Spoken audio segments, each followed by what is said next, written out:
Hello students, मैं दिनेश आपका Shashank IAS channel पर स्वागत करता हूं।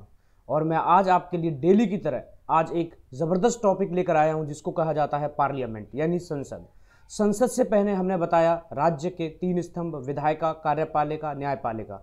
इनके तीनों के बारे में बताया कि विधायिका का काम होता है कानून बनाना, कार्यपालिका का काम होता है कानून को लागू करना और न्यायपालिका का कार्य होता है कानून की देखभाल करना, उसकी रक्षा करना और जो पॉइंट स्पष्ट नहीं है उनकी व्याख्या करना।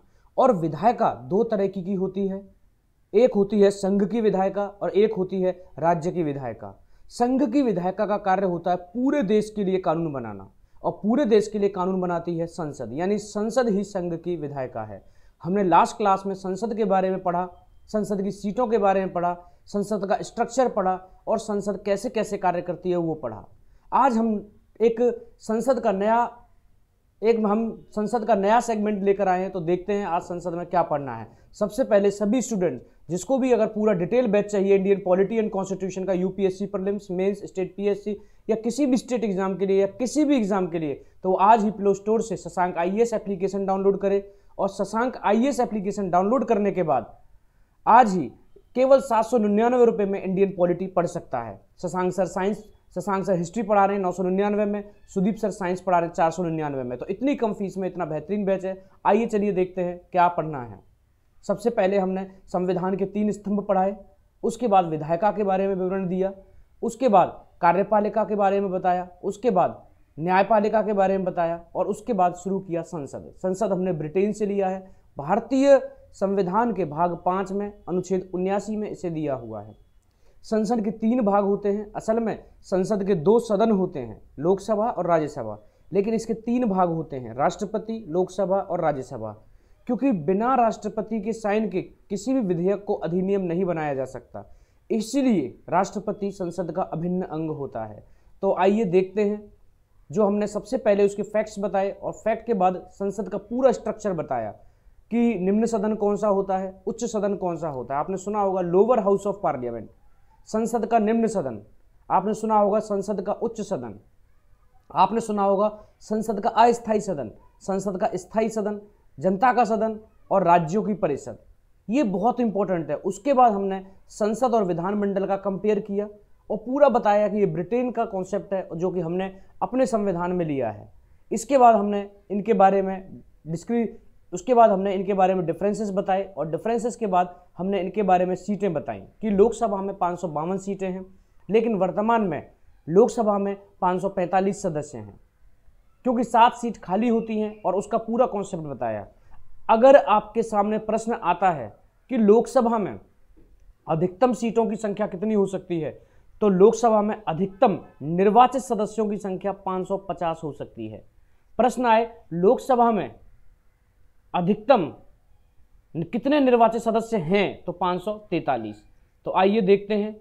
उसके बाद हमने बताया था आरक्षण कि लोकसभा में कैसे कैसे आरक्षण किया गया है। तो लोकसभा में वर्तमान में, याद रखना ये क्वेश्चन बहुत आता है, लोकसभा में वर्तमान में 84 सीट आरक्षित हैं एससी के लिए और 47 सीट है एसटी के लिए। और राज्यसभा में एक भी सीट रिजर्व नहीं है एससी और एसटी के लिए। याद रखना, लोकसभा में एससी के लिए 84 और एसटी के लिए 47, यानी अनुसूचित जाति के लिए 84 सीट और 47 सीट हैं एसटी के लिए। राज्यसभा में एक भी सीट आरक्षित नहीं है। तो यहाँ ये हमने डिटेल में बताया था कैसे कैसे।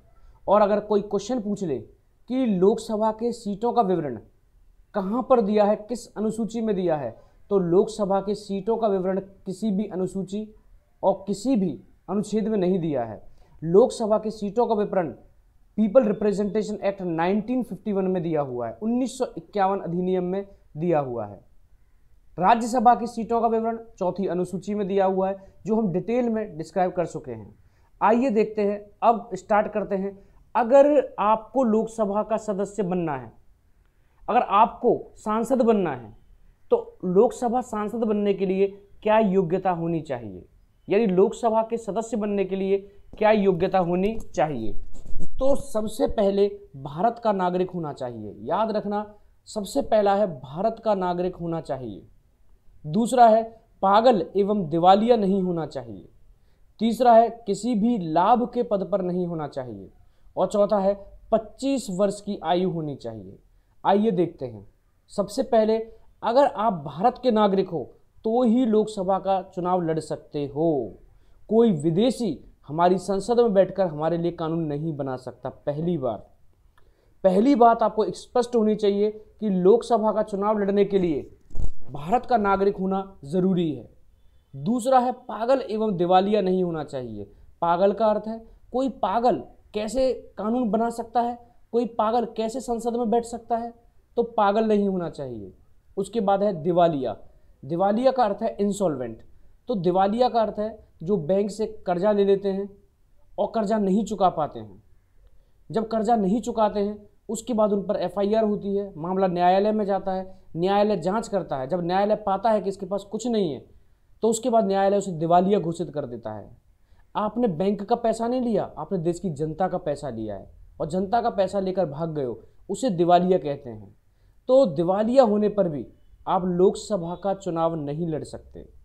तीसरा है, किसी भी लाभ के पद पर नहीं होना चाहिए। यानी कि किसी भी लाभ के पद पर नहीं होना चाहिए का अर्थ ये है कि कोई भी सरकारी नौकरी में ना हो। सरकारी नौकरी का अर्थ ये है कि कोई भी स्थायी सरकारी नौकरी ना हो। अब स्थायी सरकारी नौकरी का अर्थ यानी केंद्र सरकार या राज्य सरकार में कोई भी स्थायी नौकरी ना हो। जैसे अगर आप आर्मी में हो तो वो स्थायी है, आप पुलिस में हो तो स्थायी है, आप डीएम हो तो स्थायी है, आप सरकारी नौकरी में एक चपरासी हो तो वो क्या है, स्थायी नौकरी है। तो स्थायी नौकरी नहीं होनी चाहिए। लेकिन संसद ने 56 पद ऐसे बताए हैं जो सरकार से लाभ लेते हैं लेकिन वो लाभ के पद नहीं है। जैसे भारत का राष्ट्रपति, वो सरकार से लाभ ले रहा है, भत्ते ले रहा है, सरकार से तनख्वाह ले रहा है, लेकिन वो लाभ का पद नहीं है। राज्यपाल लाभ का पद नहीं है, वो भी सरकार से पैसे ले रहा है, भत्ते ले रहा है। उसके बाद प्रधानमंत्री और मंत्रिपरिषद, स्टेट में भी प्रधानमंत्री मंत्रिपरिषद, उसके बाद सांसद और विधायक, ऐसे टोटल 56 पद बताए गए हैं जो लाभ के पद नहीं हैं। और ये जो 56 पद हैं, याद रखिएगा, ये जो 56 पद हैं ये अस्थायी हैं। अस्थायी का अर्थ है, मान लीजिए राष्ट्रपति कोई बन गया तो राष्ट्रपति कितना, 5 साल, उपराष्ट्रपति 5 साल, राज्यपाल 5 साल, मंत्रिपरिषद कभी भी भंग हो सकती है, तो वो अस्थायी हैं, वो टेम्परेरी हैं। वो देश की सरकार से पैसा लेते हैं, देश से पैसा लेते हैं, वेतन लेते हैं, भत्ते लेते हैं, लेकिन वो अस्थायी हैं। तो लाभ का पद का अर्थ यह है कि कोई सरकार से पैसा लेता है, सरकार से वेतन लेता है, सरकार से भत्ता, सरकार से लाभ ले रहा है और वो स्थायी है सरकार में, उसको कहा जाता है लाभ का पद। तो याद रखना, पागल एवं दिवालिया नहीं होना चाहिए और कोई भी आपके पास लाभ का पद नहीं होना चाहिए। लाभ का पद अर्थात यह है कि आप चुनाव के लिए नामांकन दे सकते हो और चुनाव लड़ सकते हो, लेकिन जिस दिन चुनाव जीत जाओगे उसके 1 महीने के अंदर अंदर आपको एक लाभ का पद छोड़ना पड़ेगा। यानी जिस दिन चुनाव जीत जाओगे उसके बाद आपको नौकरी छोड़नी पड़ेगी। अगर नौकरी नहीं छोड़ी तो आपकी सीट चली जाएगी, यानी एक जगह जा सकते हो। तो ऐसा ना हो कि कहीं आप नौकरी छोड़ के नामांकन करो, नौकरी भी नहीं लगी और चुनाव भी हार गए। उसके बाद है कम से कम आयु 25 वर्ष होनी चाहिए।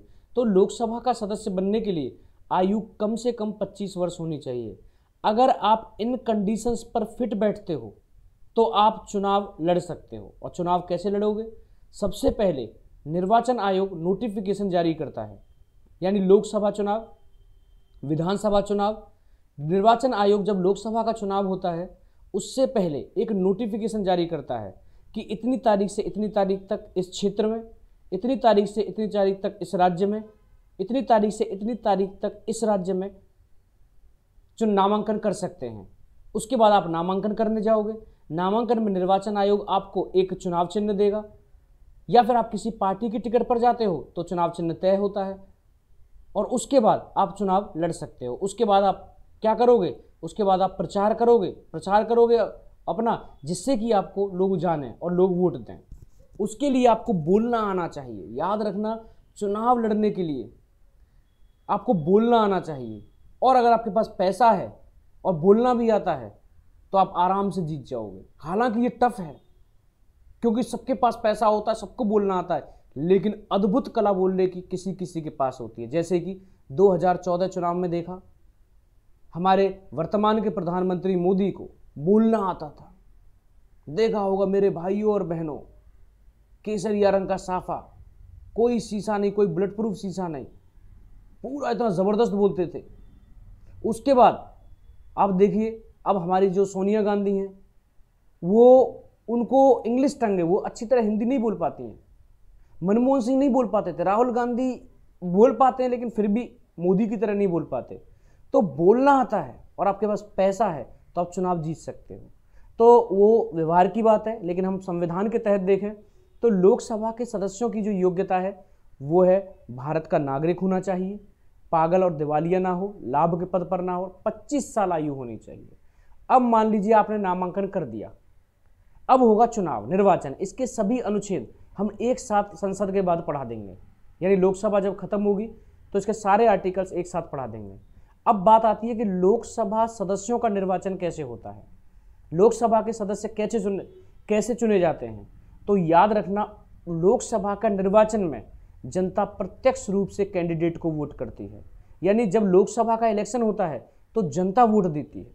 आपने देखा होगा जब लोकसभा का इलेक्शन हुआ 2014 में, हमने वोट दिया, आपने भी वोट दिया। जो भी वयस्क मताधिकार में आते हैं, जो भी 18 वर्ष से ऊपर आते हैं, वो वोट दे सकते हैं।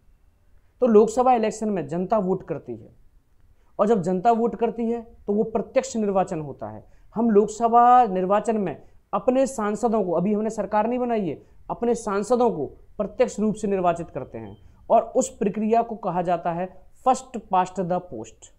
यानी लोकसभा सदस्यों का निर्वाचन जनता द्वारा प्रत्यक्ष रूप से होता है फर्स्ट पास्ट द पोस्ट के आधार पर। इसका अर्थ क्या है, जैसे मान लीजिए मैं उत्तर प्रदेश के मथुरा का हूं, और मथुरा से मान लीजिए एक सीट है सांसद की।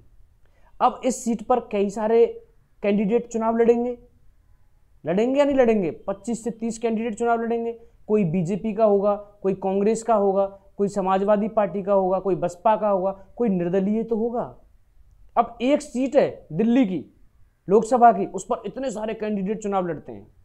जब चुनाव लड़ते हैं तो वोट कौन करता है? देश की जनता वोट करती है, और जनता वोट करती है, जिसको जनता ने सबसे ज्यादा वोट दिए वही तो फर्स्ट आया, और जो फर्स्ट आया वही तो पोस्ट पर बैठेगा दिल्ली में जाकर उस पद पर। तो इसको कहा जाता है फर्स्ट पास्ट द पोस्ट। इसको कहा जाता है फर्स्ट पास्ट द पोस्ट, जो फर्स्ट आएगा वही पोस्ट पर बैठेगा। तो लोकसभा का निर्वाचन आपको समझ में आया होगा, भूल मत जाना। चुनाव की कई प्रणाली हैं, लोकसभा चुनाव, विधानसभा चुनाव, और जो भी प्रत्यक्ष चुनाव है, डायरेक्ट इलेक्शन है, उसमें फर्स्ट पास्ट द पोस्ट का चुनाव होता है। जैसे राष्ट्रपति का चुनाव फर्स्ट पास्ट द पोस्ट के आधार पर नहीं होता है, उसका चुनाव एकल संक्रमणीय पद्धति द्वारा होता है, वो हम बाद में बताएंगे। तो अब लोकसभा का चुनाव हो गया।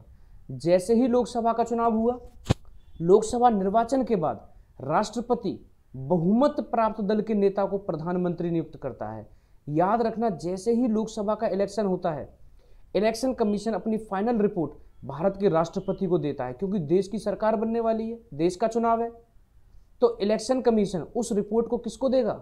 भारत के राष्ट्रपति को, कि इतनी सीटों पर चुनाव हुआ, इतनी सीटों पर चुनाव हुआ, ये पार्टी के पास इतने सांसद हैं, इस पार्टी के पास इतने सांसद हैं, इस पार्टी के पास इतने सांसद हैं।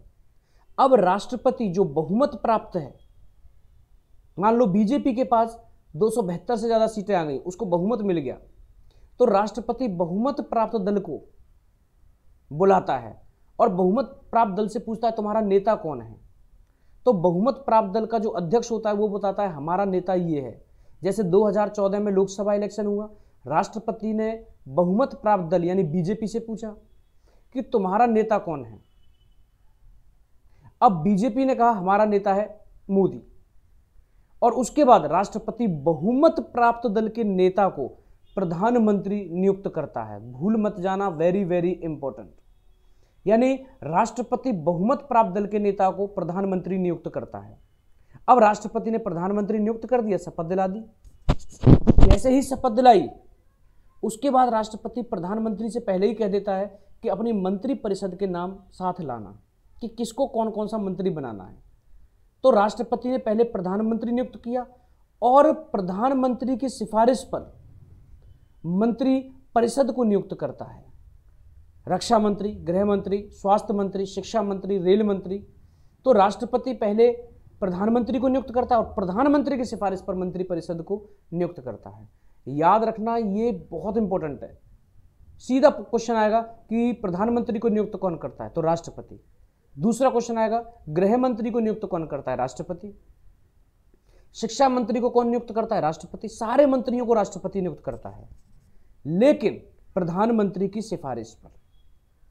ठीक है, यह भी क्वेश्चन आ जाता है कि राष्ट्रपति किसकी सिफारिश पर मंत्री परिषद को नियुक्त करता है, तो वह है प्रधानमंत्री। और तो और स्टेट पीएससी में एक बार पूछ लिया कि राज्यपाल किसकी सिफारिश पर गृह मंत्री को नियुक्त करता है, तो राज्यपाल मुख्यमंत्री की सिफारिश पर गृह मंत्री को नियुक्त करता है। यानी राज्यपाल जो होता है, ऐसे ही स्टेट में चुनाव होते हैं विधानसभा के, राज्यपाल बहुमत प्राप्त दल के नेता को मुख्यमंत्री नियुक्त करता है और मुख्यमंत्री की सिफारिश पर मंत्री परिषद को नियुक्त करता है। अब मंत्री परिषद नियुक्त हो गई, सरकार बना ली। लेकिन ऐसा भी तो हो सकता है कि किसी भी दल के पास बहुमत ना आए, मेजोरिटी ना आए, तब राष्ट्रपति अपनी डिस्क्रिशनरी पावर का यूज करता है, अपनी विशेष शक्तियों का प्रयोग करता है और राष्ट्रपति किसी भी दल को सरकार बनाने के लिए आमंत्रित कर सकता है, भले ही उसके पास कम सीट है, भले ही ज़्यादा सीट है। व्यवहार में अगर बात करें तो राष्ट्रपति सबसे बड़े दल को बुलाएगा सरकार बनाने के लिए, प्रधानमंत्री बना देगा। अभी बहुमत नहीं है लेकिन फिर भी सरकार बना देगा, प्रधानमंत्री मंत्री परिषद बना देगा, नियुक्त कर देगा। लेकिन एक महीने के भीतर उस दल को अपना बहुमत सिद्ध करना होगा। एक महीने के अंदर, यानी सरकार बनने के एक महीने के अंदर अंदर उस दल को बहुमत सिद्ध करना होगा कि हमारे पास 272 से ज़्यादा सांसद हैं। अगर ऐसा नहीं कर पाता तो राष्ट्रपति औरों को भी और पार्टियों को भी मौका देता है। फिर भी नहीं हुआ तो राष्ट्रपति उस लोकसभा को भंग कर देता है और इलेक्शन कमीशन से कहता है कि 6 महीने के अंदर दोबारा चुनाव कराए जाएं। तो इस तरीके से लोकसभा के चुनाव होते हैं। अब लोकसभा का चुनाव हो गया, अब लोकसभा बैठी। याद रखना, अब बात आती है लोकसभा सांसद सारे चुने गए दिल्ली के लिए। अब सारे सांसदों को दिल्ली में एक आवास दिया जाता है और लोकसभा में सारे सांसद आकर बैठ गए। जब लोकसभा में सारे सांसद आकर बैठ जाते हैं तब उनको शपथ दिलाई जाती है। लेकिन उनको शपथ कौन दिलाएगा? लोकसभा बैठी हुई है, सारे सांसद, उनके जितने भी मेंबर हैं, उनको शपथ कौन दिलाएगा? सारे सांसदों को। तो याद रखना, लोकसभा की जब पहली बैठक होती है तो उसे भारत का राष्ट्रपति यानी प्रेसिडेंट संबोधित करता है। यानी लोकसभा की पहली बैठक को राष्ट्रपति संबोधित करता है और लोकसभा की अंतिम बैठक को भी राष्ट्रपति संबोधित करता है, सत्र को भी वही बुलाता है। अब राष्ट्रपति ने लोकसभा संबोधित की, सारे मेंबर बैठे हुए और प्रधानमंत्री और मंत्री परिषद को उसके कर्तव्यों के निर्वहन के बारे में बताया कि आप किसी भी व्यक्ति के साथ भेदभाव नहीं करेंगे, धर्म, जाति, जन्मस्थान, लिंग, मूल के आधार पर। और उसके बाद आप भारत के प्रधानमंत्री हो, किसी व्यक्ति या विशेष के नहीं हो, किसी के तहत भेदभाव ना किया जाए और संविधान का उल्लंघन ना किया जाए। जब वो संबोधित कर देता है उसके बाद राष्ट्रपति, क्योंकि नई लोकसभा है, उसके बाद राष्ट्रपति एक प्रोटेम अध्यक्ष नियुक्त करता है। इसको बोलते हैं प्रोटेम अध्यक्ष, और वो अस्थायी होता है। याद रखना, राष्ट्रपति एक प्रोटेम अध्यक्ष नियुक्त करता है और उसको शपथ दिला देता है। अब प्रोटेम अध्यक्ष कैसे नियुक्त करता है? तो प्रोटेम अध्यक्ष किसी भी पार्टी का हो सकता है, ऐसा नहीं है बहुमत प्राप्त दल का हो। प्रोटेम अध्यक्ष किसी भी पार्टी का हो सकता है, जिसकी सबसे ज्यादा एज होगी, जिसकी सबसे ज्यादा आयु होगी, उसका होगा प्रोटेम अध्यक्ष। नहीं समझ में आया? जिसकी सबसे ज्यादा आयु होगी, चाहे वो किसी भी, हालांकि ये व्यवहार में है, ऐसा नहीं है कि संविधान में लिखा हुआ है, वो किसी को भी कर सकता है, लेकिन क्योंकि नियम कानून नहीं है तो वो सबसे ज्यादा एज वाले को परंपरा के हिसाब से, जिसकी सबसे ज्यादा एज हुई, उसको अस्थायी अध्यक्ष बनाएगा। वो अस्थायी है, पहला दिन है, चुनाव नहीं हुआ है लोकसभा अध्यक्ष के लिए, तो पहले दिन वो प्रोटेम अध्यक्ष को नियुक्त कर देता है और उसको शपथ दिला देता है और प्रोटेम अध्यक्ष से कहता है कि अब तुम एक काम करो, जब तक स्थायी अध्यक्ष नहीं चुना जा रहा है लोकसभा में से, तब तक आप लोकसभा चलाइए और इनको शपथ दिलाओ। तो लोकसभा सदस्यों को प्रोटेम अध्यक्ष शपथ दिलाता है, जो कि अस्थायी होता है, लेकिन राष्ट्रपति प्रोटेम अध्यक्ष को लोकसभा के पहले दिन शपथ दिलाता है। अब मान लीजिए प्रोटेम अध्यक्ष ने लोकसभा के सांसदों को शपथ दिला दी। जैसे ही प्रोटेम अध्यक्ष ने लोकसभा के सांसदों को शपथ दिलाई, मान लीजिए एक सांसद उस दिन नहीं गया, यानी उस दिन वो उपस्थित नहीं हुआ। भाई खुशी हुई इतनी ज्यादा है कि वो पार्टी मना रहे हैं अपने कि सांसद बनाऊं, वो पहले दिन नहीं गया, दूसरे भी दिन नहीं आया। अब वो आया 5 दिन बाद, यानी लोकसभा के सांसद ने शपथ नहीं ली है, 5 दिन बाद आया। क्या वो एंट्री कर सकता है? तो एंट्री कर सकता है, लेकिन उसे पर डे 500 रुपये फाइन देना होगा। पर डे 500 रुपये फाइन देना होगा जब तक वो शपथ नहीं ले लेता। याद रखना, तो लोकसभा के सांसद को, यानी जो प्रतिनिधि आया है बिना शपथ के कोई बैठता है, तो उसे पर डे 500 रुपये फाइन देना होगा, दंड देना होगा। अब लोकसभा सांसदों को शपथ दिलाई गई है। उसके बाद अब बात करते हैं लोकसभा का कार्यकाल। तो सभी को पता है कि लोकसभा का कोई कार्यकाल नहीं है।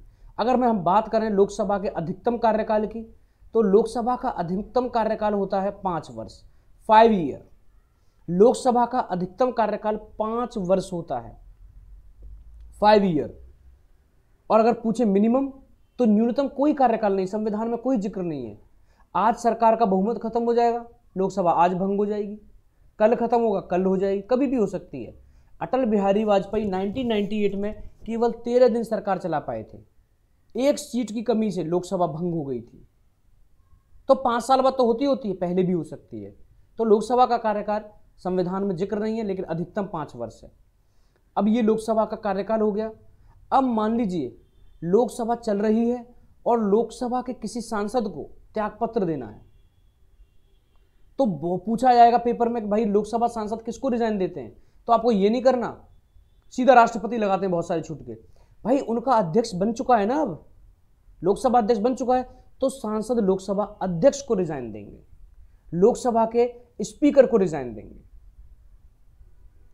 उसके बाद आती है, क्या लोकसभा के सांसद को पद से मुक्त किया जा सकता है कि एक बार बन गए तो वो परमानेंट बन गए? ऐसा नहीं है, उन्हें पद से मुक्त किया जा सकता है।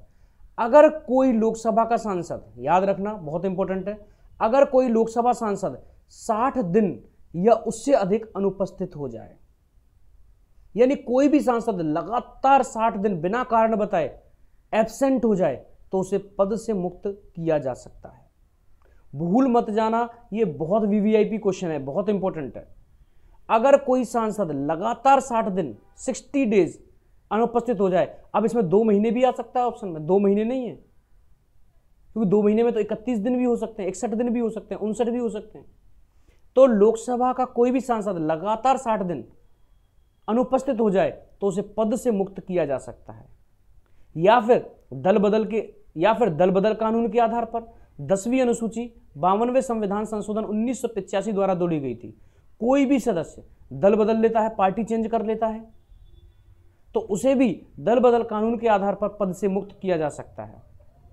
तीसरा है, अगर वह दिवालिया या फिर पागल हो जाए, यानी कोई भी व्यक्ति पागल या दिवालिया घोषित हो जाए, मान लीजिए कोई सांसद पागल हो गया बीच में या दिवालिया हो गया, तो उस केस में भी उसे पद से मुक्त किया जा सकता है। उसके बाद मृत्यु होने जाने पर अपने आप ही पद रिक्त हो जाता है। उसके बाद न्यायपालिका द्वारा प्रतिबंध, यानी कोई ऐसा क्राइम कर दिया जिसमें न्यायपालिका ने उसे दोषी ठहरा दिया, तो उस केस में भी उस पर प्रतिबंध लगाए जा सकते हैं। या फिर विदेशी नागरिकता ग्रहण करने पर, कोई सांसद विदेशी नागरिकता चुपचाप ग्रहण कर ले तो उसे पद से मुक्त किया जा सकता है। तो ये पॉइंट हैं जिन्हें पद से मुक्त किया जा सकता है। मान लो कोई सांसद पद से मुक्त हो गया, मान लीजिए हम मथुरा के हैं, मथुरा की सांसद हेमा मालिनी है वर्तमान में, मथुरा की सांसद हेमा मालिनी पद से मुक्त हो गई, तो अब मथुरा की सीट खाली हो गई।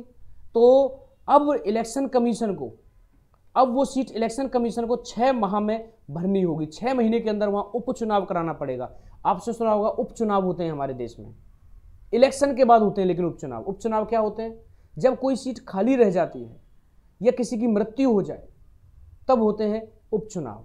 तो पदमुक्ति का आपको क्लियर हुआ।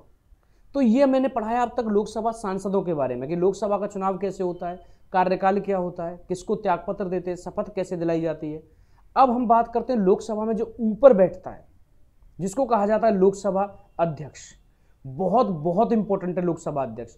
लोकसभा अध्यक्ष से प्रश्न कई बार आ चुके हैं, और लोकसभा अध्यक्ष से नहीं, लोकसभा अध्यक्ष के जो कार्य हैं उनसे प्रश्न आते हैं कि लोकसभा स्पीकर के कार्य क्या क्या होते हैं, और बहुत इंपॉर्टेंट कार्य हैं। चलिए देखते हैं। तो लोकसभा अध्यक्ष आपको पता है, जिसको हम स्पीकर बोलते हैं, ऊपर बैठता है और वो बोलता है बैठ जाओ शांत हो जाइए, बार बार कहता है, लेकिन कोई बार होता नहीं है कोई शांत। तो देखते हैं चलिए लोकसभा स्पीकर का संवैधानिक जो मुद्दा है वो क्या है। तो भारतीय संविधान के अनुच्छेद 93 में आर्टिकल 93 में लोकसभा अध्यक्ष का विवरण दिया हुआ है, लोकसभा स्पीकर का विवरण दिया हुआ है। तो देखते हैं लोकसभा अध्यक्ष कैसे बनता है। अगर मैं आपसे कहूं, या फिर आप में से किसी को लोकसभा अध्यक्ष बनना है, सबसे पहले भाई लाइक शेयर सब्सक्राइब कर दीजिए। जितने भी बच्चे देख रहे हैं लाइक जरूर करना, शेयर कीजिए अपने फ्रेंड्स को, सब्सक्राइब कीजिए और बैच परचेज कीजिए, बहुत फायदा होगा। तो चलिए लोकसभा अध्यक्ष की योग्यता। अगर आप में से किसी को लोकसभा अध्यक्ष बनना है तो आपकी योग्यता क्या होनी चाहिए? तो लोकसभा अध्यक्ष बनने के लिए वह लोकसभा का सदस्य होना चाहिए। नहीं आया समझ में? भाई लोकसभा अपना एक घर हो गया, तो बाहर वाले को थोड़ी ना अध्यक्ष बनाओगे। मान लीजिए आप अपने घर में चुनाव करो अध्यक्ष का, तो आपके पापा अध्यक्ष बनेंगे, दादाजी अध्यक्ष बनेंगे, आप बनोगे, पड़ोसी थोड़ी ना बनेगा और वो रूल बनाएगा, वो पेलेगा रूल अपने, ऐसा थोड़ी ना है। तो लोकसभा में से ही एक अध्यक्ष बनता है, यानी लोकसभा अध्यक्ष बनने के लिए लोकसभा का सांसद होना जरूरी है। यानी अगर आप लोकसभा अध्यक्ष बनना चाहते हो तो आपको लोकसभा का चुनाव जीतना पड़ेगा, और लोकसभा का चुनाव जीत गए तो आप लोकसभा का अध्यक्ष बन सकते हो। जैसे कि वर्तमान में ओम बिरला लोकसभा के अध्यक्ष हैं और वो कोटा से सांसद हैं, कोटा से वो चुनाव जीते हैं, तो लोकसभा अध्यक्ष हैं। तो लोकसभा स्पीकर बनने के लिए लोकसभा का सदस्य होना चाहिए। एक ही अर्हता है, एक ही कंडीशन है। अगर कोई पूछ ले मिनिमम एज, तो 25 साल है, लोकसभा में जाने के लिए 25 चाहिए। अब लोकसभा का अध्यक्ष का निर्वाचन कैसे होगा? मान लीजिए अभी प्रोटेम स्पीकर लोकसभा को चला रहा है जो अस्थायी है, अब स्थायी अध्यक्ष भी तो चुने हैं, अब स्थायी अध्यक्ष भी तो निर्वाचित होगा। तो स्थायी अध्यक्ष का निर्वाचन कैसे होगा, चुनाव कैसे होगा? तो स्थायी अध्यक्ष का निर्वाचन लोकसभा के ही सदस्य करते हैं। यानी सबसे पहले इंपॉर्टेंट यह है कि राष्ट्रपति लोकसभा अध्यक्ष के निर्वाचन की तिथि तय करता है। बहुत इंपॉर्टेंट है भाई। पहले दिन राष्ट्रपति ने संबोधित कर दी और अस्थायी अध्यक्ष प्रोटेम अध्यक्ष को नियुक्त कर दिया, लेकिन स्थायी अध्यक्ष के लिए, परमानेंट स्पीकर के लिए राष्ट्रपति तिथि तय करता है कि इस दिन लोकसभा अध्यक्ष का चुनाव होगा स्थायी का। उसके बाद लोकसभा अध्यक्ष का निर्वाचन लोकसभा के ही सदस्यों द्वारा किया जाता है। कोई बाहर के मेंबर वोट नहीं करते, अपने घर के मेंबर वोट करते हैं, हाँ भाई इसको बनाना है। अब लोकसभा के ही सदस्य वोट करेंगे। ध्यान से सुनना, लोकसभा अध्यक्ष के लिए मान लो कांग्रेस ने अपना एक मेंबर खड़ा कर दिया और बीजेपी ने अपना मेंबर खड़ा कर दिया, लोकसभा के सांसद ही वोट करेंगे। अब आपको पता है बहुमत किसके पास है? बीजेपी के पास। तो बहुमत वाले किसको करेंगे? ओम बिरला को करेंगे, बीजेपी वाले को करेंगे, कैंडिडेट को। तो इसका अर्थ यह है कि जिसकी सरकार होती है उसी का लोकसभा अध्यक्ष होता है। जिसकी सरकार उसका लोकसभा में बहुमत, और जिसका बहुमत उसकी सबसे ज्यादा वोट, और जिसका सबसे ज्यादा वोट उसी का लोकसभा अध्यक्ष। तो लोकसभा अध्यक्ष बहुमत प्राप्त दल का होता है, देख लेना आप। इससे पहले बीजेपी के थे, उससे पहले कांग्रेस की थी मीरा कुमार, है या नहीं है? तो लोकसभा अध्यक्ष का निर्वाचन लोकसभा के ही मेंबर करते हैं, बाहर का नहीं करता, और लोकसभा में से ही एक लोकसभा अध्यक्ष बनता है। अब मान लीजिए आप लोकसभा स्पीकर बन गए, तो लोकसभा अध्यक्ष को फिर शपथ भी तो दिलाई जाएगी। तो अगर ये पूछता है कि लोकसभा अध्यक्ष को शपथ कौन दिलाता है, तो संविधान में लोकसभा अध्यक्ष की शपथ का विवरण नहीं है। कॉन्स्टिट्यूशन में लोकसभा के स्पीकर की शपथ का विवरण नहीं है। क्यों? क्योंकि जब प्रोटेम स्पीकर, अस्थायी अध्यक्ष सबको शपथ दिला रहा था, तो ओम बिरला भी तो सांसद के रूप में वहां बैठे हुए थे। तो ओम बिरला ने पहले ही सांसद के रूप में शपथ ले ली है। नहीं आया समझ में? यानी जब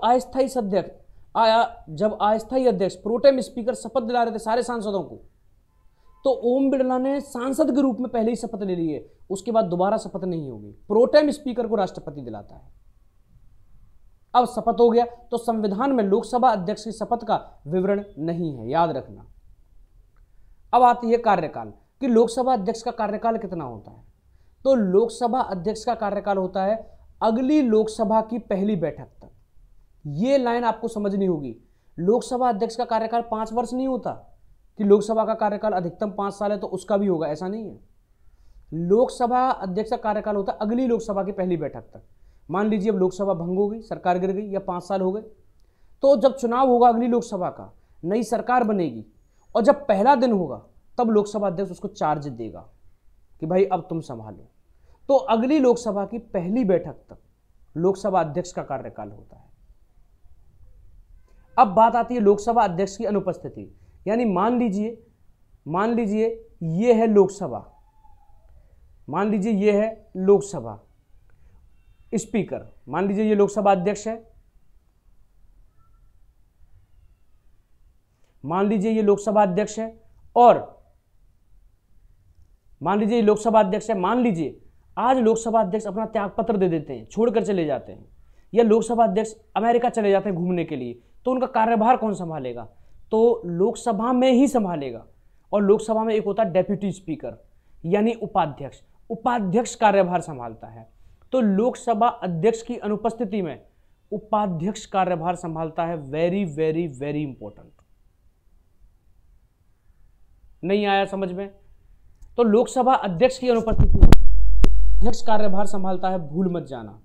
अब मान लीजिए उपाध्यक्ष भी उपस्थित नहीं है, वो बीमार पड़े हैं, अब कार्यभार कौन संभालेगा? तो उसके बाद लोकसभा में एक पैनल होता है आयु के हिसाब से, वो किसी भी पार्टी के हो सकते हैं, जिसकी सबसे ज्यादा आयु होगी वो, उसके बाद ये 6 सदस्यों का, कहीं कहीं 10 सदस्य दे रखा है, 6 सदस्यों का एक पैनल होता है, उसमें सबसे ज्यादा जिसकी आयु होगी वो कार्यभार संभालेगा लोकसभा अध्यक्ष का। अगर वो नहीं होगा तो उसके बाद, और 6 भी नहीं होंगे तो फिर 10 लोगों का पैनल होता है, 10 सदस्यों का, आयु के हिसाब से वो संभालेगा। तो प्रश्न आता है कि लोकसभा अध्यक्ष की अनुपस्थिति में कौन कार्यभार संभालता है? उपाध्यक्ष। दोनों की अनुपस्थिति में लोकसभा के 6 सदस्यों का लोकसभा में आयु के हिसाब से बनाए गए 6 सदस्यों में से वरिष्ठतम सदस्य कार्यभार संभालता है। यानी ये भी आ सकता है कि लोकसभा का वरिष्ठतम सदस्य, उसके बाद ये होता है लोकसभा अध्यक्ष का कार्यकाल। अब मान लीजिए लोकसभा अध्यक्ष को त्यागपत्र देना है, काफी दिन हो गए और उन्हें घर जाना है कि अब खेतीबाड़ी करेंगे, छोड़ते हैं, तो लोकसभा स्पीकर अपना त्यागपत्र उपाध्यक्ष को देता है। किसको? भाई अपना रिजाइन उसी को तो दिया जाएगा जो उसके बाद कार्यभार संभाल ले, त्यागपत्र उसी को तो दिया जाएगा, ले भाई पकड़ अब तू कार्यभार संभालियो। तो लोकसभा अध्यक्ष उपाध्यक्ष को कार्यभार संभालने के लिए देते हैं अपना त्यागपत्र। तो लोकसभा स्पीकर अपना रिजाइन उपाध्यक्ष को देते हैं जिससे कि उपाध्यक्ष कार्यभार संभाल ले। और अगर मान लीजिए उपाध्यक्ष को भी त्यागपत्र देना है तो उपाध्यक्ष अध्यक्ष को त्यागपत्र देता है। भाई उपाध्यक्ष का तो हेड है ना अध्यक्ष, तो वो उसको रिजाइन देगा। अब ये मत पूछना सर अचानक एक साथ देना हो, तो उस केस में अध्यक्ष की वरीयता ज्यादा है, अध्यक्ष पहले देगा, उपाध्यक्ष बाद में देगा। और उपाध्यक्ष किसको देगा? जो सीनियर मोस्ट मेंबर उपाध्यक्ष बनेगा। ये हो गया त्यागपत्र। क्या लोकसभा अध्यक्ष को हटाया भी जा सकता है? बिल्कुल। लोकसभा में 14 दिन की पूर्व सूचना देकर, मान लीजिए किसी सांसद को लग रहा है कि ये भेदभाव कर रहे हैं, संविधान का उल्लंघन कर रहे हैं, तो कोई भी सांसद लोकसभा अध्यक्ष के खिलाफ पद मुक्ति प्रस्ताव ला सकता है, रिमूवल बिल ला सकता है, रिमूवल पद मुक्ति विधेयक ला सकता है, लेकिन उससे पहले उन्हें 14 दिन पहले सूचना देगी होगी। अब सूचना दे दी गई, उसके बाद ये क्वेश्चन कई बार आ जाता है, मतलब जब प्रीलिम्स दोगे, प्रीलिम्स दोगे तो उसमें पीटी में आ जाता है, पीटी में सीधा प्रश्न आ जाएगा आपके सामने कि कितने दिन पहले सूचना देनी होती है। 4 होंगे, उसमें ये भी पॉइंट होगा। तो 14 दिन, याद रखना, 2 हफ्ते भी आ सकता है, 2 हफ्ते पहले। और लोकसभा से पूर्ण बहुमत होता है, जितने टोटल है उसका 50% +1। लोकसभा से पूर्ण बहुमत द्वारा प्रस्ताव पारित करके लोकसभा अध्यक्ष को हटाया जा सकता है। यानी लोकसभा में टोटल जितने सदस्य हैं, ऐसा नहीं है कि जो प्रेजेंट है और जो वोट कर रहे हैं, कुल जितने सदस्य हैं उनका आधे से एक ज्यादा वोट चाहिए। तो पूर्ण बहुमत से लोकसभा अध्यक्ष को हटाया जा सकता है। हालांकि हटाया नहीं जाता है। क्यों? क्योंकि सरकार जिसकी होती है उसका बहुमत होता है, कैसे हटा दोगे आप? पूर्ण बहुमत मिलेगा ही नहीं, सरकार हटा सकती है। तो ये हो गया लोकसभा अध्यक्ष, और हमने बताया लोकसभा अध्यक्ष का पद मुक्ति कैसे कैसे होता है। अब हम बात करते हैं लोकसभा अध्यक्ष के कार्य, लेकिन उससे पहले एक बहुत इंपॉर्टेंट फैक्ट है, वो देखते हैं। जब लोकसभा अध्यक्ष को हटाने के लिए संकल्प विचाराधीन है, याद रखना भाई, लोकसभा अध्यक्ष को हटाने के लिए पद मुक्ति प्रस्ताव आ चुका है लोकसभा में और वो विचाराधीन है, तो अध्यक्ष पीठासीन नहीं होगा।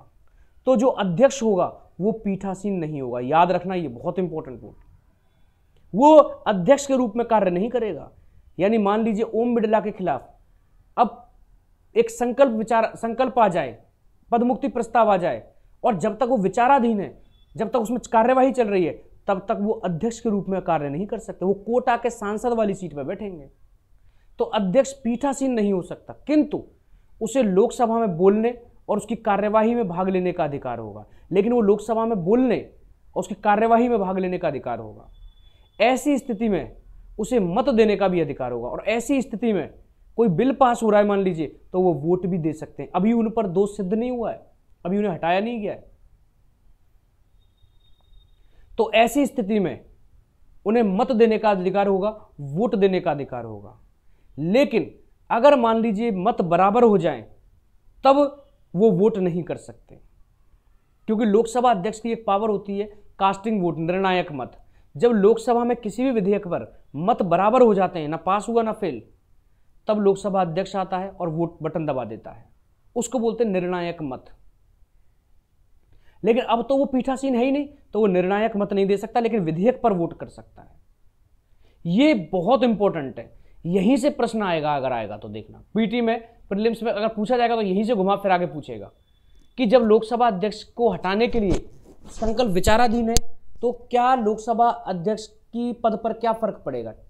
उसमें आएगा लोकसभा अध्यक्ष पीठासीन होगा, दूसरा आएगा लोकसभा अध्यक्ष को लोकसभा में बोलने का अधिकार होगा, तीसरा आएगा उसे मत देने का अधिकार होगा किसी भी विधेयक पर, चौथा होगा उसे निर्णायक मत देने का अधिकार होगा। तो पीठासीन और निर्णायक मत देने का अधिकार नहीं है।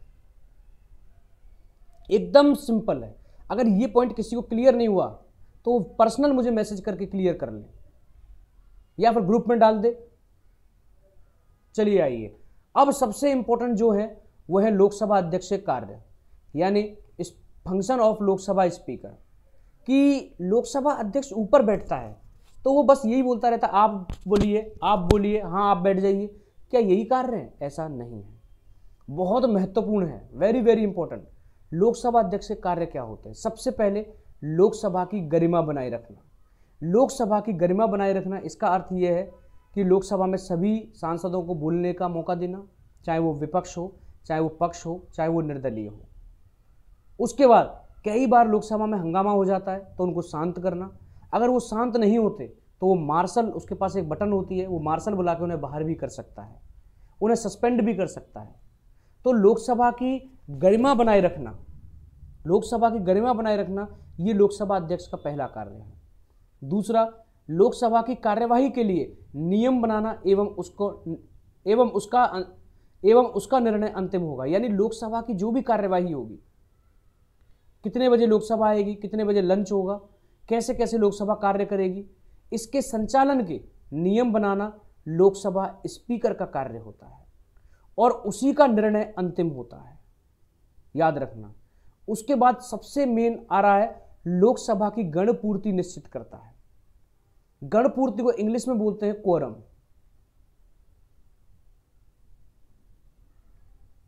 Quorum, Lok Sabha speaker decide quorum of Lok Sabha. Lok Sabha की गणपूर्ति निश्चित करता है। अब ये गणपूर्ति क्या होती है? अब याद रखना, लोकसभा में जितने भी सांसद बैठते हैं उनको बोलते हैं गणमान्य, गण।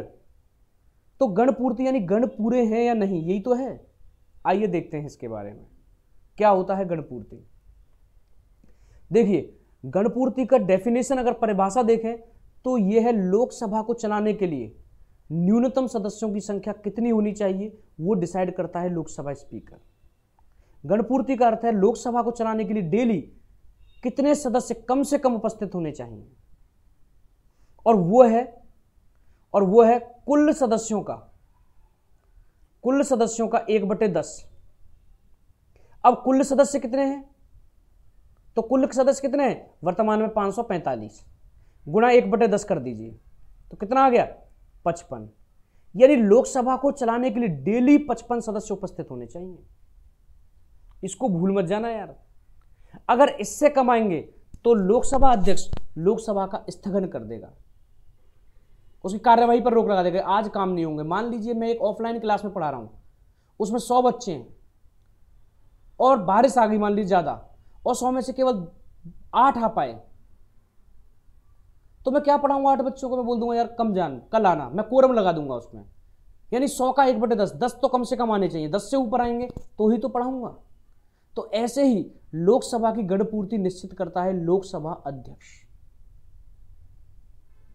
और गणपूर्ति क्या होती है? सदन को चलाने के लिए न्यूनतम सदस्यों की संख्या, हाउस को चलाने के लिए मिनिमम मेंबर्स की संख्या, और वो कितनी होती है?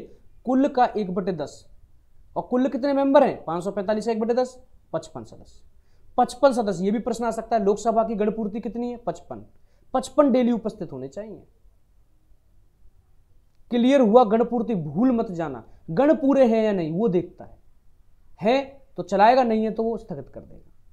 इसी को कोरम बोलते हैं। और वो कितना होता है? टोटल का 1/10। ये भी प्रश्न आ जाता है कि लोकसभा का कोरम कितना है, तो 55। ये आएगा लोकसभा की गणपूर्ति कितने का कितना है, तो कितना?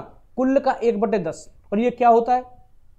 सदन को चलाने के लिए कम से कम कितने मेंबर डेली प्रेजेंट होने चाहिए, ये हुआ कोरम। और इसको कौन डिसाइड करता है? लोकसभा का अध्यक्ष।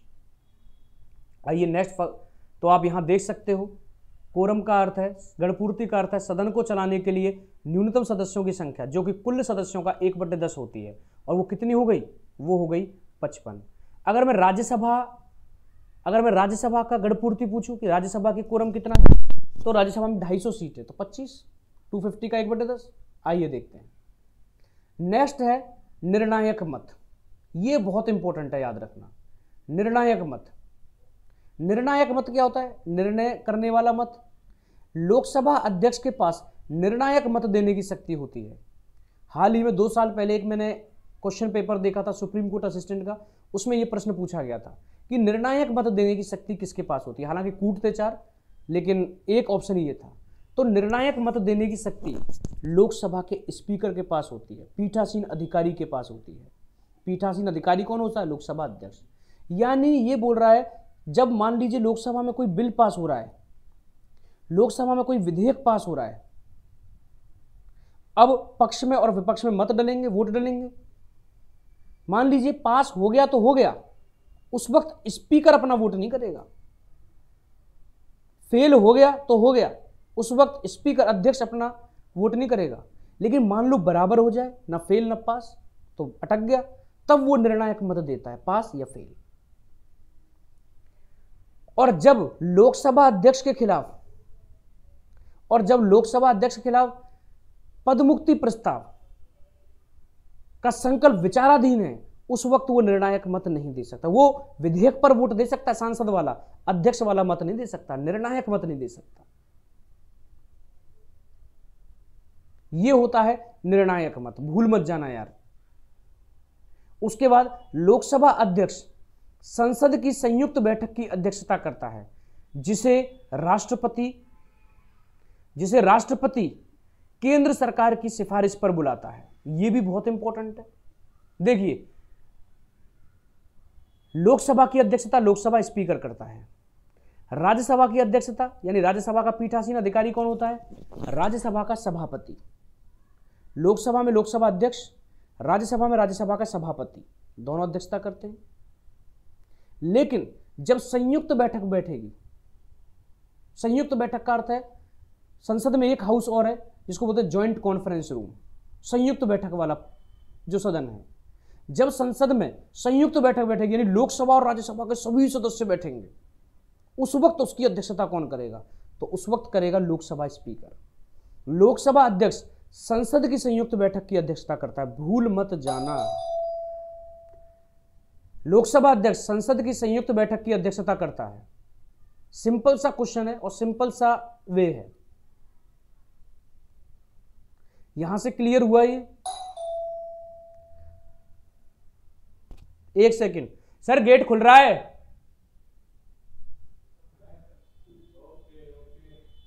तो यहां से ये पॉइंट क्लियर हुआ कि लोकसभा अध्यक्ष के पास निर्णायक मत देने की शक्ति होती है और लोकसभा अध्यक्ष संसद की संयुक्त बैठक की अध्यक्षता करता है, यानी ज्वाइंट सिटिंग की अध्यक्षता करता है। लेकिन ज्वाइंट सिटिंग को कौन बुलाता है, सबसे बड़ी बात यह है। तो संसद की संयुक्त बैठक को बुलाने की शक्ति भारत के राष्ट्रपति के पास होती है और केंद्र सरकार की सिफारिश पर, गेट बंद कर दीजिए, और केंद्र सरकार की सिफारिश पर राष्ट्रपति संसद की संयुक्त बैठक बुलाता है। भूल मत जाना इसको, अध्यक्षता स्पीकर करता है लेकिन केंद्र सरकार की सिफारिश पर राष्ट्रपति संसद की संयुक्त बैठक बुलाता है। क्लियर हुआ या नहीं हुआ? राष्ट्रपति ने बुलाई, अध्यक्षता लोकसभा स्पीकर करेगा। आइए संसद की संयुक्त बैठक देखते हैं। संसद की संयुक्त बैठक केवल साधारण विधेयकों से संबंधित ही बुलाई जाती है। मान लीजिए लोकसभा में कोई बिल पास हुआ, अब प्रधानमंत्री मोदी यानी बीजेपी के पास लोकसभा में बहुमत है और वो बहुत जरूरी बिल है। अब लोकसभा से तो पास कर दिया क्योंकि बहुमत है, अब वो कहां जाएगा? राज्यसभा। राज्यसभा में सारी पार्टियां अगेंस्ट हो गई और राज्यसभा में वो बिल फेल हो गया। मान लीजिए लोकसभा से पास हुआ, राज्यसभा से पास नहीं हो पाया और वो बहुत जरूरी है, तो कोई दिक्कत नहीं है। या फिर लोकसभा से पास हो गया और राज्यसभा ने उसे 6 महीने तक रोक के रखा, याद रखना, ना पास किया ना फेल किया, विचाराधीन रख लिया 6 महीने तक। उसके बाद केंद्र सरकार राष्ट्रपति से कहती है कि संसद की संयुक्त बैठक बुलाओ, दोनों हाउस को बुलाओ। जब दोनों हाउस आ जाएंगे, याद रखना 6 माह तक कोई बिल अटक जाता है राज्यसभा में या दूसरे सदन में, तो केंद्र सरकार राष्ट्रपति से कहती है आप संयुक्त बैठक बुलाओ और संयुक्त बैठक में फिर केंद्र सरकार उस विधेयक को पास कराने की कोशिश करती है। क्योंकि लोकसभा में बहुमत है ज्यादा, तो उसके बहुमत का फल राज्यसभा में भी तो मिलेगा, जब संयुक्त बैठक में भी तो मिलेगा, तो वो बिल आराम से पास हो जाता है, वो विधेयक आराम से पास हो जाएगा। और ये केवल साधारण विधेयक जो होते हैं, ऑर्डिनरी बिल जो होते हैं, उनके लिए होता है। संविधान संशोधन विधेयक के लिए नहीं होता। संविधान संशोधन विधेयक तो लोकसभा से पास होगा 2/3 बहुमत यानी विशेष बहुमत से, राज्यसभा से पास होगा विशेष बहुमत से, और जब दोनों सदन पास हो जाएंगे, जब दोनों सदन पास कर देंगे तो ही माना जाएगा, अन्यथा 6 महीने बाद ऑटोमेटिक खत्म हो जाएगा। क्योंकि संयुक्त बैठक में प्रस्ताव साधारण बहुमत से पारित होता है और संसद की संयुक्त बैठक में संविधान संशोधन विधेयक पारित नहीं हो सकता। क्वेश्चन आता है कि संयुक्त बैठक किस तरह के विधेयक के लिए बुलाई जाती है? तो संयुक्त बैठक साधारण बहुमत के लिए बुलाई जाती है, साधारण विधेयक के लिए बुलाई जाती है, संविधान संशोधन विधेयक के लिए नहीं बुलाई जा सकती। तो संयुक्त बैठक बुलाते हैं भारत के राष्ट्रपति, उसकी अध्यक्षता करते हैं लोकसभा अध्यक्ष। यहां तक क्लियर हुआ। और वो कब बुलाई जाती है? जब 6 महीने तक दूसरे सदन ने उसे विचाराधीन रख दिया हो, तब केंद्र सरकार राष्ट्रपति से कहेगी संयुक्त बैठक बुलाओ। उसकी अध्यक्षता लोकसभा स्पीकर करता है। बुलाते राष्ट्रपति हैं, अध्यक्षता लोकसभा स्पीकर। साधारण विधेयक याद रखना, संविधान संशोधन विधेयक के लिए कभी नहीं बुलाई जा सकती। यह हो गया। अब मान लीजिए यह है लोकसभा और यह है अध्यक्ष, यह है संयुक्त बैठक और यह है अध्यक्ष। मान लीजिए अध्यक्ष उपस्थित नहीं है, तो याद रखना उपाध्यक्ष अध्यक्षता करेगा। लोकसभा का उपाध्यक्ष अध्यक्षता करेगा। मान लीजिए दोनों नहीं है, तो उस वक्त राज्यसभा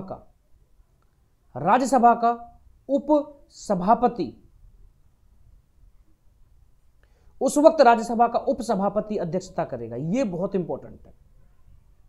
लोकसभा अध्यक्ष नहीं है तो संयुक्त बैठक की अध्यक्षता उपाध्यक्ष करेगा, और वो भी नहीं है तो राज्यसभा का उपसभापति अध्यक्षता करेगा। सभापति कभी भी संयुक्त बैठक की अध्यक्षता नहीं कर सकता, क्योंकि सभापति उपराष्ट्रपति होता है, वो संसद का सदस्य है ही नहीं, वो सांसद थोड़ी ना है, उपसभापति सांसद है। जब सारे सांसद एक साथ बैठेंगे तो एक सांसद ही उसकी अध्यक्षता कर सकता है, और उपसभापति सांसद होता है।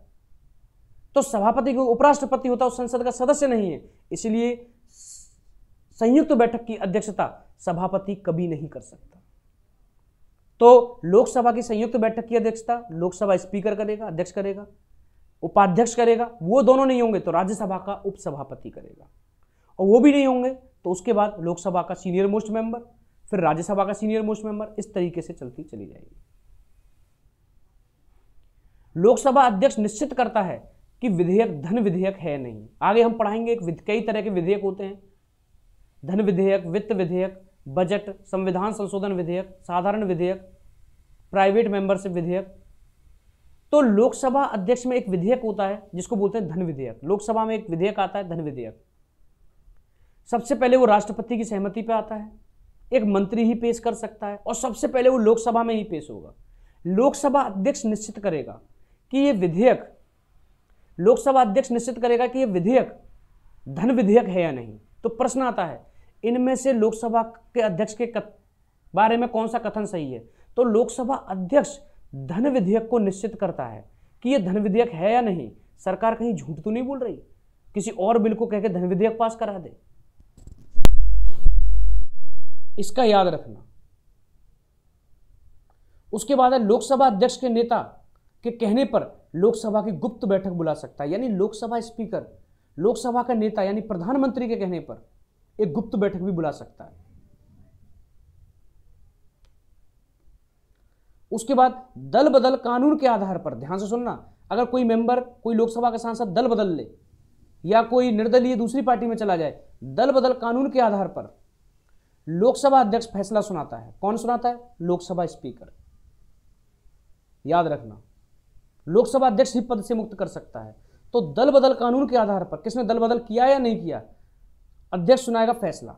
पहले ही ऐसा होता था, लेकिन लोकसभा के सदस्यों को अयोग्य ठहरा, और लोकसभा के सदस्यों को अयोग्य ठहरा सकता है। लेकिन 1992 में सुप्रीम कोर्ट ने एक डिसीजन दिया, और 1992 में उच्चतम न्यायालय ने दल बदल कानून के आधार पर लोकसभा अध्यक्ष के निर्णय को न्यायालय में चुनौती दी जा सकती है, ऐसी व्यवस्था कर दी। यानी कि दल बदल कानून कौन लेकर आएगा? लोकसभा स्पीकर। सॉरी, दल बदल कानून के आधार पर यह कौन तय करेगा कि इसने किया या नहीं? लोकसभा अध्यक्ष। और उसे अयोग्य कौन ठहराएगा? लोकसभा अध्यक्ष। लेकिन 1992 में यह जुडिशियल रिव्यू के पास चला गया, यानी लोकसभा अध्यक्ष ने किसी को पद से मुक्त कर दिया, दल बदल लगा दिया, तो सुप्रीम कोर्ट में चैलेंज कर सकता है। याद रखना है इसको। तो आज हमने पढ़ाया लोकसभा के बारे में और लोकसभा अध्यक्ष के बारे में, लोकसभा के अध्यक्ष की क्या क्या कार्यप्रणाली होती है और लोकसभा अध्यक्ष के क्या क्या कार्य होते हैं। एक होता है जितनी भी संसदीय समितियां होती हैं, जितनी भी संसदीय समितियां होती हैं, उनके अध्यक्ष को लोकसभा अध्यक्ष नियुक्त करता है, सारी समितियों के अध्यक्ष। ये लोकसभा अध्यक्ष से कार्य होते हैं। तो आज हमने पूरा डिटेल में पढ़ा लोकसभा के बारे में, लोकसभा अध्यक्ष के बारे में, उसकी कार्यप्रणाली और उसके कर्तव्य। जब सारा पढ़ लिया डिटेल में, तो मुझे आशा है कि आपको सहज और सरल तरीके से समझ में आया होगा। लाइक, शेयर, सब्सक्राइब जरूर कीजिए। और किसी को भी पूरा डिटेल बैच चाहिए सीक्वेंस में, तो प्ले स्टोर से आज ही शशांक IAS एप्लीकेशन डाउनलोड कर सकता है, और केवल 799 रुपये में Indian polity, constitution, UPSC prelims, mains के हिसाब से पूरा बैच है ये। और उसके बाद शशांक सर हिस्ट्री पढ़ा रहे हैं, 999 फीस है। सुदीप सर साइंस पढ़ा रहे हैं, 499। तो ये हमारा बैच है, तो आप इसे भी ज्वाइन कर सकते हो। और जल्दी जल्दी लाइक, शेयर, सब्सक्राइब कर दीजिए। मिलते हैं कल इसी वक्त, इसी समय। जय हिंद, जय भारत, अखंड भारत। धन्यवाद।